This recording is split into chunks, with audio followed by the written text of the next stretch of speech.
Thank You, Mr. Falker by Patricia Polacco. The grandpa held the jar of honey so that all the family could see, then dripped a ladle into it and drizzled honey on the cover of a small book. The little girl had just turned 5. "Stand up, little one," he cooed. "I did this for your mother, your uncles, your older brother, and now you." Then he handed the book to her. "Taste." She dipped her finger into the honey and put it into her mouth. "What is that taste?" the grandma asked.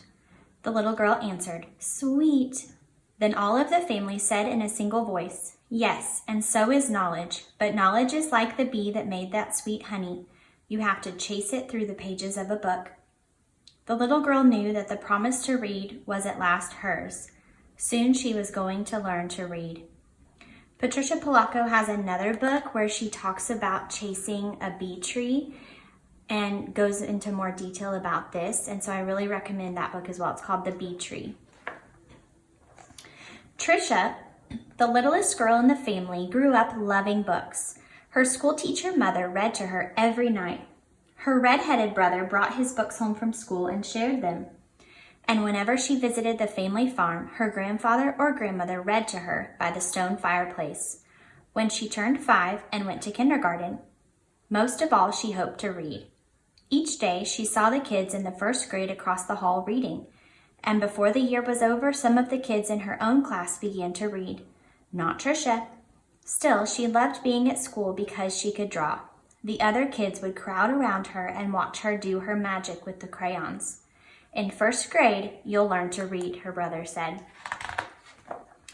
In first grade, Tricia sat in a circle with the other kids. They were all holding Our Neighborhood, their first reader, sounding out letters and words. They said b, oi, boy, and ook, look. The teacher smiled at them when they put all the sounds together and got a word right. But when Tricia looked at a page, all she saw were wiggling shapes, and when she tried to sound out words, the other kids laughed at her. "Tricia, what are you looking at in that book?" they'd say. "I'm reading," she'd say back to them. But her teacher would move on to the next person. Always when it was her turn to read, her teacher had to help her with every single word. And while the other kids moved up into the second reader and third reader, she stayed alone in Our Neighborhood. Tricia began to feel different. She began to feel dumb. The words got harder. The harder words got for the little girl, the more and more time she spent drawing. How she loved to draw, or just sitting and dreaming, or when she could, going for walks with her grandmother. One summer day, she and her grandma were walking together in the small woods behind their farm. It was twilight. The air was sweet and warm. Fireflies were just coming up from the grasses. As they walked, Tricia said, "Grandma, do you think I'm different?" "Of course," her grandma answered. "To be different is the miracle of life. You see all of those little fireflies? Everyone is different." "Do you think I'm smart?" Tricia didn't feel smart. Her grandma hugged her. "You are the smartest, quickest, dearest little thing ever." Right then, the little girl felt safe in her grandma's arms. Reading didn't matter so much. Tricia's grandma used to say that the stars were holes in the sky. They were the light of heaven coming from the other side.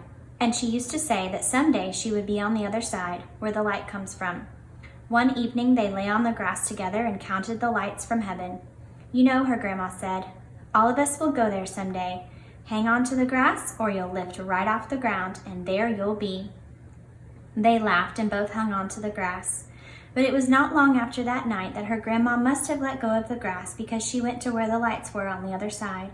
And not long after that, Tricia's grandpa let go of the grass too. School seemed harder and harder now. Reading was just plain torture. When Sue Ellen read her page or Tommy Bob read his page, they read so easily that Tricia would watch the top of their heads to see if something was happening to their heads that wasn't happening to hers. And numbers were the hardest thing of all to read. She never added anything right. "Line the numbers up before you add them," the teacher would say.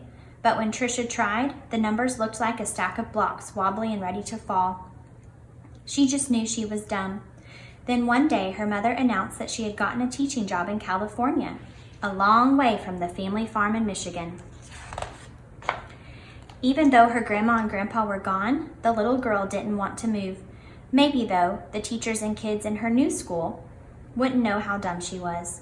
She and her mother and brother moved across the country in a two-tone 1949 Plymouth. It took 5 days. But at the new school, it was the same. When she tried to read, she stumbled over the words. The cat ran. She was reading like a baby in the 3rd grade. And when her teacher read along with them and called on Tricia for an answer, she gave the wrong answer every time. "Hey, dummy," a boy called out to her on the playground. "How come you are so dumb?" Other kids stood near him and they laughed. Tricia could feel the tears burning in her eyes. How she longed to go back to her grandparents' farm in Michigan. Look how sad she is. Now Tricia wanted to go to school less and less. "I have a sore throat," she'd say to her mother. Or, "I have a stomach ache." She dreamed more and more and drew more and more, and she hated school.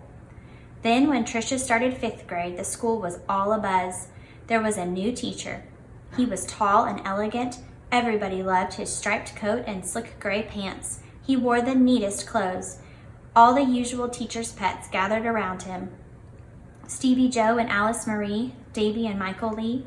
But right from the start, it didn't seem to matter to Mr. Falker which kids were the cutest, or the smartest, or the best at anything.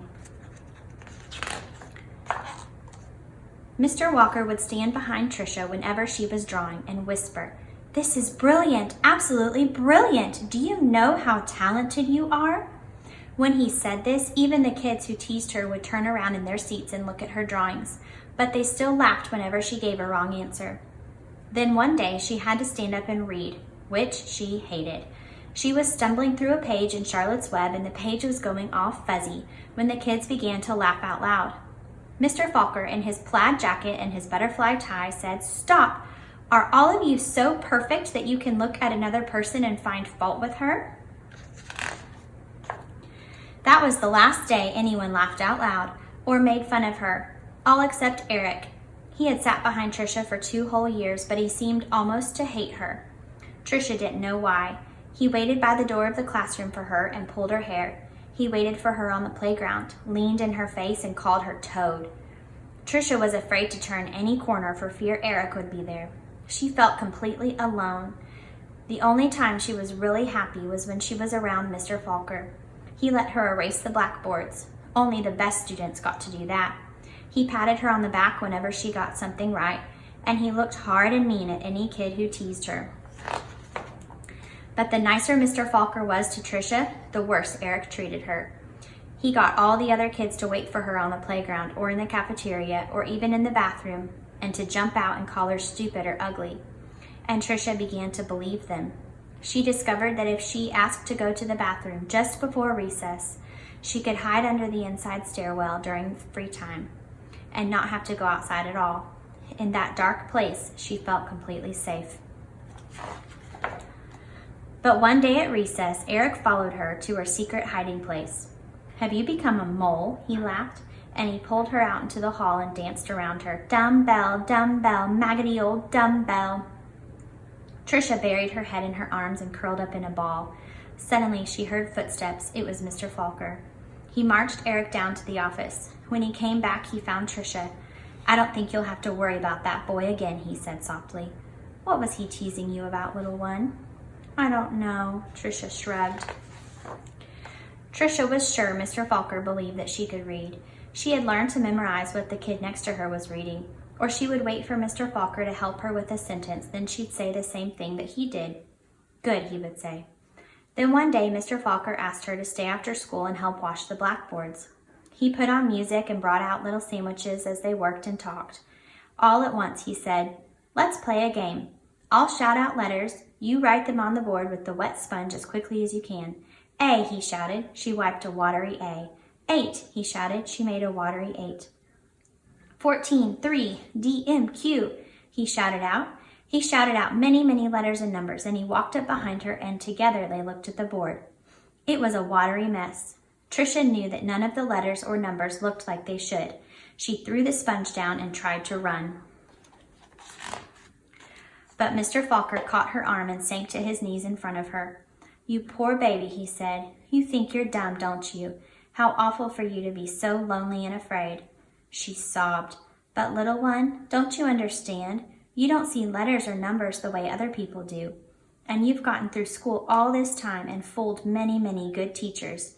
He smiled at her. "That took cunning and smartness and such bravery." Then he stood up and finished washing the board. "We're going to change all that, girl. You're going to read. I promise you that." Now, almost every day after school, she met with Mr. Falker and Miss Plessy, a reading teacher.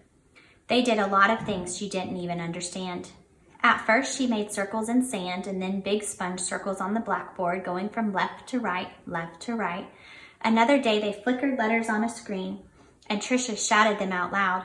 Still other days, she worked with wooden blocks and built words, letters, letters, letters, words, words, words, always sounding them out, and that felt good. But though she'd read words, she hadn't read a whole sentence, and deep down, she still felt dumb. And then one spring day, had it been 3 months or 4 months since they had started, Mr. Falker put a book in front of her. She'd never seen it before.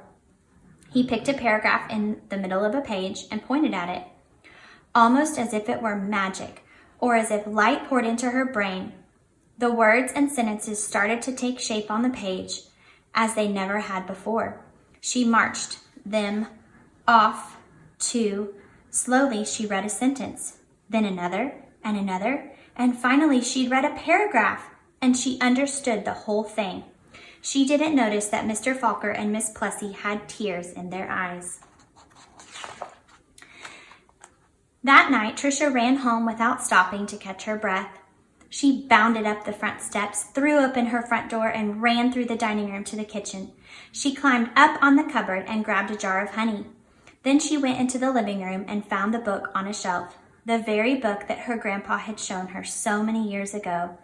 She spooned honey on the cover and tasted the sweetness and said to herself, "The honey is sweet, and so is knowledge. But knowledge is like the bee who made the honey. It has to be chased through the pages of a book." Then she held the book, honey and all, close to her chest. She could feel tears roll down her cheeks, but they weren't tears of sadness. She was happy, so very happy. The rest of the year became an odyssey of discovery and adventure for the little girl. She learned to love school. I know that. I know because that little girl was me, Patricia Polacco. I saw Mr. Falker again some 30 years later at a wedding. I walked up to him and introduced myself. At first, he had difficulty placing me. And then I told him who I was and how he had changed my life so many years ago. He hugged me and asked me what I did for a living. "Why, Mr. Falker," I answered, "I make books for children." "Thank you, Mr. Falker. Thank you." The end. Isn't that a great story? Now I'm going to show you guys some activities that I use in my classroom that go along with this book. Thanks for listening. Hope you guys have a great day. Bye.